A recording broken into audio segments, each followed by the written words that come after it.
Hello everyone. अगर आपका शुमार भी उन दोस्तों में होता है जो थोड़ी थोड़ी इंग्लिश बोल लेते हैं और चाहते हैं चंद दिनों में अपनी इंग्लिश को 10 गुना तक बेहतर बना लें, तो मेरे साथ सिर्फ और सिर्फ 14 दिन का ये कंप्लीट इंग्लिश लैंग्वेज कोर्स कर लें। हजारों रुपए के फ्री में करवाए जाने वाले कोर्स की आज हम करने वाले हैं क्लास नंबर 4।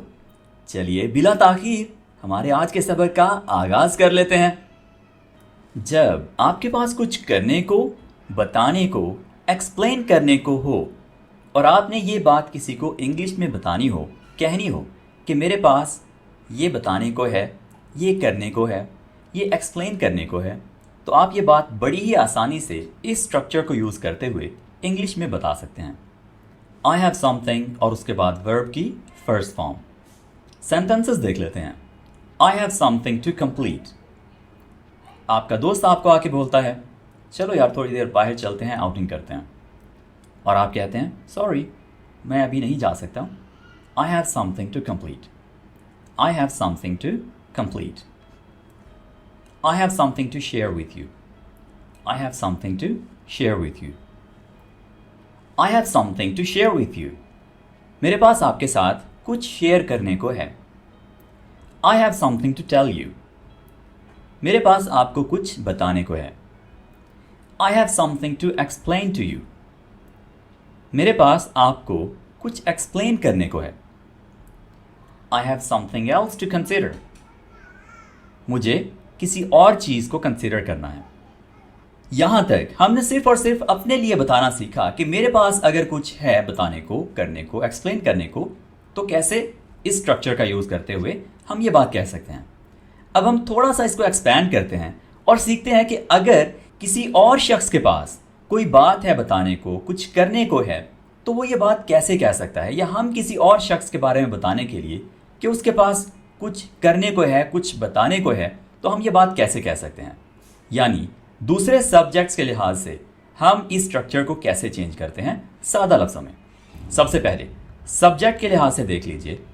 अगर कोई भी सिंगुलर है आई एंड यू के अलावा, तो सबके साथ हमने हैज़ लगाना है।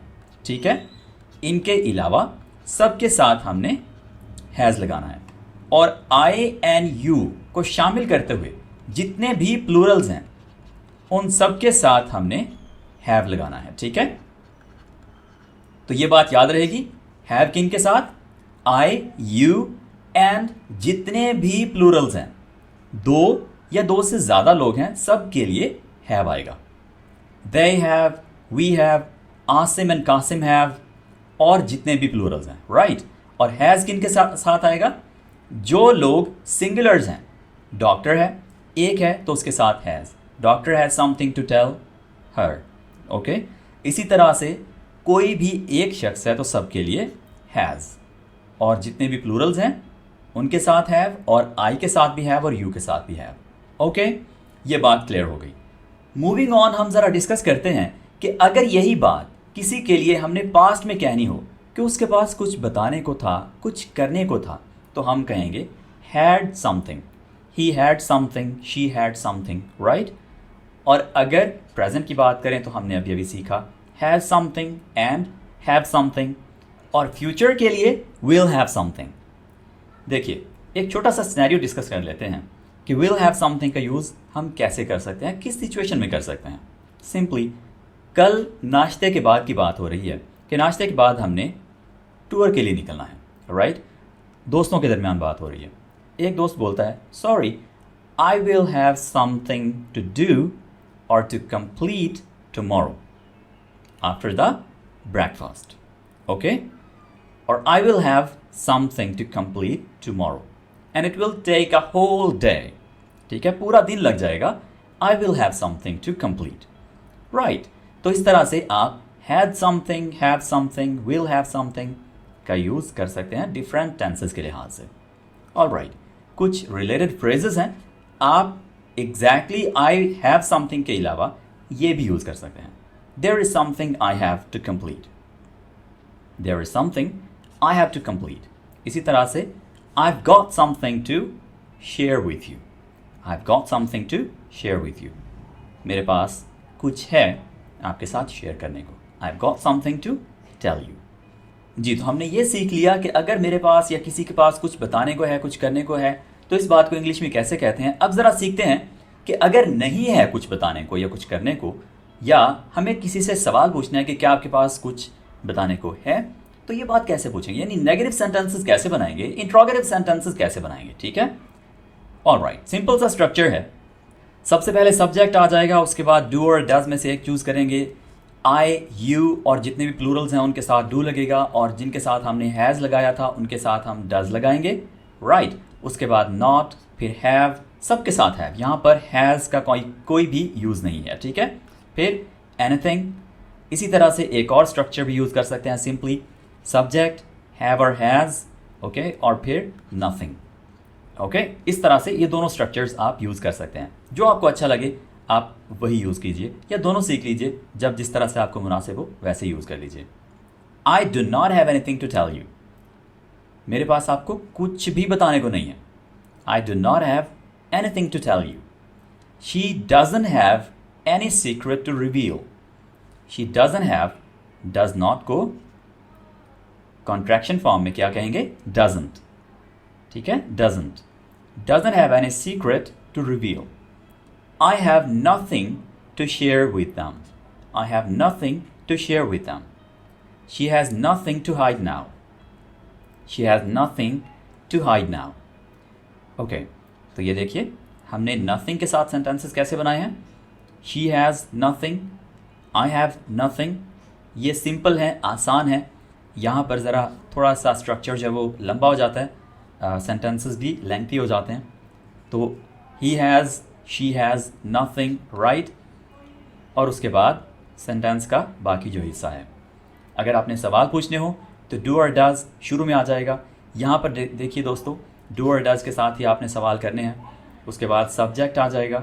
याद रखिए, एक बात मैं बार बार रिपीट कर रहा हूँ कि किन के साथ डू लगेगा, आई, यू और जितने भी प्लूरल्स हैं सबके साथ डू लगेगा, और जितने भी सिंगुलर्स हैं इसके अलावा सबके साथ डज लग जाएगा। देन वी हैव और एनीथिंग। क्वेश्चन वाला ज़रा लहजा लाजमी रखेंगे।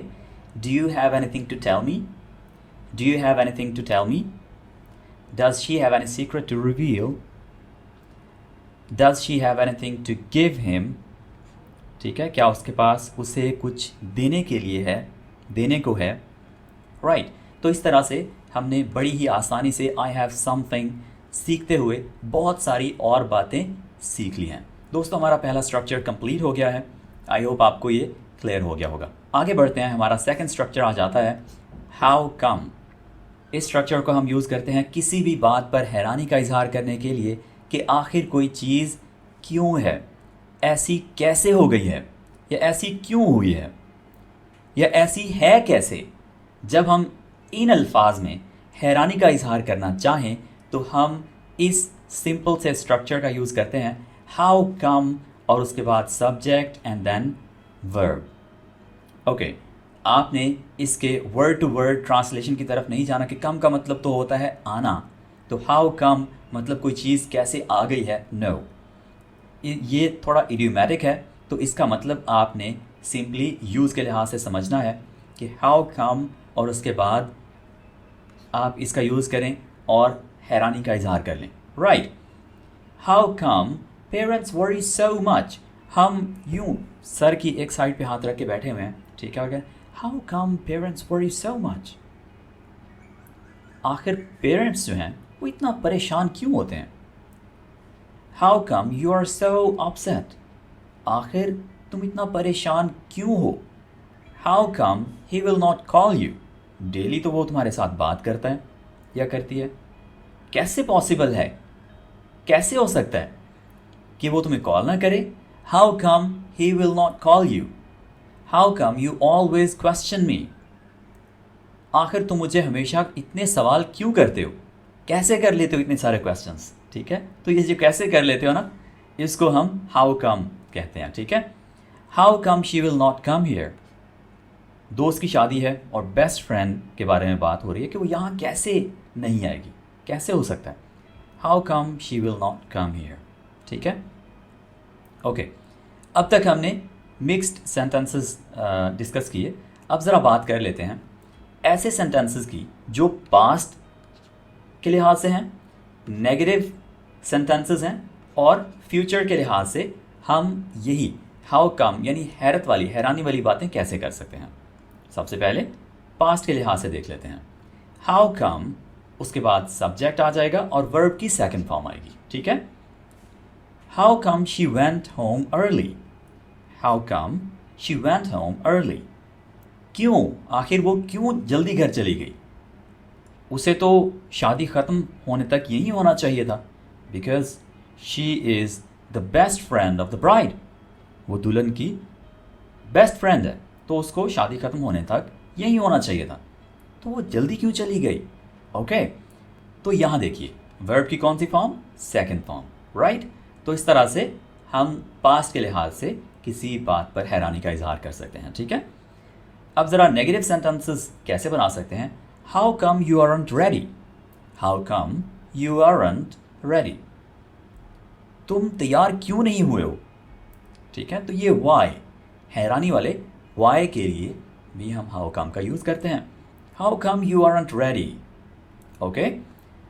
फिर फ्यूचर के लिहाज से how come you want join us for dinner tomorrow, ऐसा हो कैसे सकता है कि तुम कल हमें डिनर के लिए ज्वाइन ना करो। तो किसी बहुत ही करीबी दोस्त के लिए बात हो रही है, जिगरी यार के लिए बात हो रही है। How come you want join us for dinner tomorrow, want का मतलब है विल एंड नॉट, ठीक है। विल नॉट इकट्ठा होके कॉन्ट्रैक्शन बन के क्या बन जाता है, want, want. How come you want join us for dinner tomorrow, तो इस तरह से हैरानी का, हैरत का इजहार करने के लिए फ्यूचर के लिहाज से हम वॉन्ट का यूज़ कर सकते हैं या विल का यूज़ कर सकते हैं सिंपल अफर्मेटिव सेंटेंसेस में। जी, तो how come I hope clear हो गया होगा आपको। हाउ कम पर आप कुछ और सेंटेंसेस भी देखिए, गूगल कीजिए, ताकि आपको ये मज़ीद क्लियर हो जाए, या अगर इसके रिलेटेड कोई भी आपके माइंड में क्वेश्चन है तो आप हमें कमेंट्स में पूछ सकते हैं। Let's continue and discuss the third structure of the day, जो कि है it looks like. It looks like, अगर कोई एक चीज़ किसी दूसरी चीज़ के जैसे लगती है तो हमें सिंपली इस स्ट्रक्चर का यूज़ करते हुए ये बात इंग्लिश में बता लेनी है। इट लुक्स लाइक, किसी चीज़ की तरफ आप इशारा करके बोल रहे हैं कि वो किसी और चीज़ के जैसी लगती है जिसका आपने यहाँ पर नाम बताना है। लुक्स लाइक, इट के साथ हमेशा ये एस, वर्ब के साथ एस आएगा, ठीक है। इट लुक्स लाइक आ, और फिर वो चीज़ जिसके बारे में बात होनी है कि इसके जैसी, इस चीज़ के जैसी लगती है। Okay, it looks like a balloon, it looks like a jellyfish, it looks like a banana, it looks like a fish, it looks like a rat. अब ज़रा अगर हम टेंसेस के लिहाज से देखें कि कोई एक चीज़ दूसरी चीज़ के जैसी लगी, यानी पास्ट के लिहाज से, या एक चीज़ दूसरी चीज़ के जैसी लगेगी, बनकर लगेगी, या कल को लगेगी, तो हम ये बात पास्ट एंड फ्यूचर के लिहाज से कैसे कह सकते हैं। सिंपली इट लुक्ड लाइक, ठीक है। यहाँ पर second form of the verb use कर लेंगे, इट लुक्ड लाइक, और उसके बाद बाकी सारा स्ट्रक्चर वैसे ही रहेगा। ओके, और फ्यूचर के लिए इट विल लुक लाइक, ठीक है, ये लगेगी के जैसी, जो यहाँ चीज़ जिसका हम नाम लेंगे, ठीक है। It will look like, for example इन्हीं सेंटेंसेस को ही कह सकते हैं हम। It looked like a balloon, it looked like a balloon, it will look like a banana. अब ज़रा बात करते हैं, अगर हमें लग रहा है कि ऐसा होने वाला है, ऐसा लगता है कि ये होने वाला है या ये होगा, यानी पॉसिबिलिटी है या प्रेडिक्शन है, ऐसे चांसेस हैं, तो हम सिंपली इट लुक्स लाइक और उसके बाद क्या होने वाला है ये बात कह सकते हैं, ठीक है। It looks like it's going to rain, it looks like यानी ऐसा लगता है। अब यहाँ पर इट लुक्स लाइक का क्या मतलब हो गया, ऐसा लगता है, और इट्स गोइंग टू रेन ये प्रेडिक्शन हो गई, चांसेस हो गए कि जो होने वाला है। It looks like we are going to have fun, it looks like we are going to have fun. दोस्तों देखिए, इट लुक्स लाइक के बाद यहाँ से एक पूरा सेंटेंस शुरू होगा, चाहे वो छोटा हो, लेंथी हो, ये सिचुएशन पर डिपेंड करता है। It looks like he is waving at us, ऐसा लगता है कि वो हमें हाथ हिला रहा है। It looks like she is lost, it looks like she is lost. तो इस तरह से लुक्स लाइक को यूज़ करते हुए आप बड़े प्यारे प्यारे सेंटेंसेस बना सकते हैं। जी दोस्तों, इट लुक्स लाइक के रिलेटेड कुछ फ्रेजेस हैं। अपेरेंटली मीन्स ज़ाहिरी तौर पर, बज़ाहिर। इट सीम्स दैट ऐसा लगता है, और इसी तरह से it appears that, it appears that ऐसा लगता है। आप इन तमाम सेंटेंसेस के साथ ये it seems that and it appears that use कर सकते हैं इट लुक्स लाइक की जगह। It appears that it is going to rain, ठीक है। We are going to fun, it appears या it seems that we are going to have fun, right. It seems that she is lost, it seems that she is lost, okay. तो इस तरह से आपने देखिए एक स्ट्रक्चर सीखते सीखते कितने ज़्यादा स्ट्रक्चर सीख लिए हैं। आगे बढ़ते हैं और इसी स्ट्रक्चर के negative sentences and interrogative sentences कैसे बनाने हैं ये ज़रा क्विकली सीख लेते हैं। देखिए सिर्फ और सिर्फ एक एडिशन है, डजंट। डजंट आ जाएगा, इट के फ़ौरन बाद डजंट आ जाएगा। याद रखिए यहाँ पर लुक्स नहीं होगा, ठीक है, क्योंकि डजंट आ गया। It doesn't look like a balloon, it doesn't look like a balloon, ये बलून के जैसी नहीं लगती। It doesn't look like a jellyfish, it doesn't look like rain, it doesn't look like rain, okay. फिर interrogative sentences कैसे बनाने हैं, does शुरू में आ जाएगा, उसके बाद सब्जेक्ट और फिर look like a. Does it look like a balloon, क्या ये एक बलून जैसा दिखता है। Does it look like a jellyfish या fish. Does it look like snow. तो इस तरह से आप डज को शुरू में रख के फिर सब्जेक्ट बोलेंगे, यानी इट ही है यहाँ पर सब्जेक्ट, और फिर आप सेंटेंस का बाकी हिस्सा बोलकर क्वेश्चंस कर सकते हैं। तो यूं हमारा तीसरा स्ट्रक्चर भी हो गया है कंप्लीट। अब ज़रा बढ़ेंगे चौथे स्ट्रक्चर की तरफ, जो कि यूज़ किया जाता है बताने के लिए कि अब वक्त है किसी काम के करने का। ये बात हम इंग्लिश में कहने के लिए इट्स टाइम टू और first form of the verb का यूज़ करते हैं। बहुत ही सिंपल स्ट्रक्चर है, याद भी आसानी से रह जाएगा। It's time to and plus first form of the verb. It's time to say goodbye, it's time to ask for a donation, it's time to collect our money, it's time to change the clocks, it's time to enjoy ourselves, it's time to join a gym. Question करने के लिए, is it time to leave, it wasn't time to leave yet. Negative के लिए, it wasn't time to leave yet. दोस्तों present tense के लिए हम कह रहे थे इट्स टाइम टू, यानी इट इज टाइम टू, ठीक है। पास्ट के लिए हम कहेंगे it was time to, it was time to और first form of the verb. तमाम स्ट्रक्चर्स के लिहाज से, चाहे वो प्रेजेंट के हों, पास्ट के हों या फिर हों फ्यूचर के, हमने जो वर्ब की फॉर्म है वो पहले ही लगानी है, ठीक है। इट वॉज टाइम टू और उसके बाद first form of the verb. It was time to leave, ये जाने का टाइम था। फ्यूचर के लिहाज से अगर कहना हो तो it will be time to, ठीक है। It will be time to और उसके बाद जो काम करने का वो वक्त हो वो बताना है, ठीक है। It will be time to leave for example, okay. वक्त आ गया हो कुछ करने का और हमें ये बात बतानी हो इंग्लिश में, तो इन फ्रेजेस का यूज़ भी किया जा सकता है। वी शुड नाउ लीव, अब हमें चलना चाहिए। We need to leave now, अब हमें चलना चाहिए। The time has come to go home, ठीक है। The time has come to go home. इसी तरह से now is the time to, अब वक्त है करने का। Now is the time to, ये इस मानो में यूज़ होगा, अब वक्त है करने का। Now is the time to, now is the time to change myself, अब वक्त है खुद को बदलने का। ऑल राइट जी दोस्तों, तो इट्स टाइम टू को हमने कंप्लीटली डिस्कस कर लिया। जी दोस्तों, तो यूँ हमने चारों स्ट्रक्चर्स को बहुत अच्छी तरह से डिस्कस कर लिया है, इनके रिलेटेड फ्रेजेस, कौन से टेंस में किस तरह से इनका यूज़ किया जाएगा, इनके सेंटेंसेस की प्रैक्टिस भी की है। सबसे बेहतरीन प्रैक्टिस अब शुरू होने वाली है जो कि आपने करनी है।